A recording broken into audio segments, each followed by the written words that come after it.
जय हिंद। आज मैं बिलासपुर ECHS बिलासपुर के बीच में आया हूँ और यहाँ पे जो हमारे सैनिकों के वेलफेयर के लिए दवाइयाँ वगैरह, मेडिसिन वगैरह या यहाँ से रेफर वगैरह दिए जाते हैं, तो उसके बारे में मैं साहब से डिस्कशन करना चाहता हूँ। और जो साहब जो है यहाँ पे ECHS OIC colonel Rupendra Chandel ji यहाँ पे नई ज्वाइनिंग की है इन्होंने, और 1 जनवरी 2025 से इन्होंने ज्वाइनिंग की है। और मैं जानना चाहता हूँ कि नहीं जो है साहब ने जो है हमारे जो पहले डिस्कशन हुई थी उसके बारे में जो है साहब ने क्या क्या आगे समस्याओं के बारे में, और जो हमारा एम्स जो बिलासपुर बना हुआ है तो सैनिकों के लिए ई-पैनल के बुलाने के लिए जो है क्या क्या स्टेप लिए हैं, तो उसके बारे में मैं जानना चाहता हूँ। मैं हिमाचल प्रदेश भूतपूर्व सैनिक कल्याण और विकास समिति का प्रदेश अध्यक्ष बैटन कैप्टन बालकृष्ण शर्मा और जिला हिंद घोष का जिला ब्यूरो हूँ। और मैं ये इन चीज़ों के बारे में, सैनिकों के वेलफेयर के लिए समस्याओं के बारे में जो है पॉइंट उठाता रहता हूँ। तो मैं साहब से जानना चाहता हूँ कि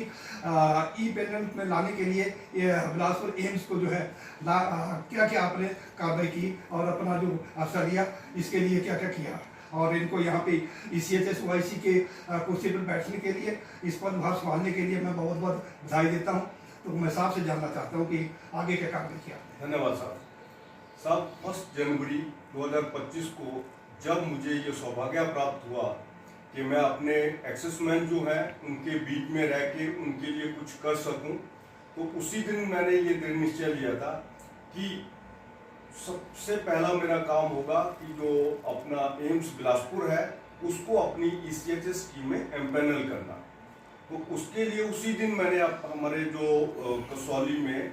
OIC है ECHS के, उनसे बात की और हम उनके आभारी हैं कि उन्होंने हमारी बात सुनी, हमारी प्रॉब्लम समझी और रीजनल सेंटर चंडी मंदिर में बात की और वहाँ पे डायरेक्टर साहब हैं उनसे बात की और 19 तारीख को ही उन्होंने प्रोग्राम बनाया और वो खुद और जो रीजनल सेंटर के डायरेक्टर साहब हैं और डिप्टी डायरेक्टर साहब हैं, ये तीनों लोग यहाँ पे हमारे पास बिलासपुर में आए। हमने बैठ के पूरे डॉक्यूमेंट्स तैयार किए, हम लोग एम्स में गए, एम्स में डिप्टी डायरेक्टर साहब से बातचीत की और पूरे डॉक्यूमेंट्स उनको दिखाए और उसके बाद में अगले ही दिन जो रायबरेली और दूसरे कुछ एम्स एम्पैनल हुए हैं वहाँ से उनके डॉक्यूमेंट्स बनाकर मंगवाकर और जो डायरेक्टर साहब है उन्होंने एम्स में पहुंचा दिए और हमें ये कंफर्म किया। 6 तारीख को जब हमारे आदरणीय केंद्रीय स्वास्थ्य मंत्री जगत प्रकाश नड्डा साहब यहाँ पे आए तो हमने लगभग 250 के करीब हम पूर्व सैनिक जो हैं उनसे मिले और हमने उनसे रिक्वेस्ट किया कि जो एम्स बिलासपुर है उसको हमारे ECHS स्कीम में एम्पैनल किया जाए। तो उन्होंने हमें ये वादा किया कि वो इसके लिए जितनी भी हमारी मदद हो सकती है वो करेंगे। अगले दिन 7 तारीख को मैं सुबह उनसे मिला, मैंने उनको पूरे डॉक्यूमेंट्स दिखाए, पूरे अपडेट दिया और उन्होंने उसी समय जो एम्स में उनकी मीटिंग थी उसमें अपना जो ये पॉइंट्स भी एजेंडा में डाला और वहाँ पे डिस्कस किया और वहाँ से उन्होंने अपने जो केंद्रीय मंत्रालय है स्वास्थ्य मंत्रालय वहाँ पे आदेश पास किए कि ये जो एम्पैनलमेंट की कार्रवाई है इसको शुरू किया जाए। इसके लिए मैं जगत प्रकाश नड्डा साहब जो हैं उनके बहुत बहुत आभारी हैं, हम सभी पूर्व सैनिक और साथ में हम हमारे जो स्थानीय विधायक हैं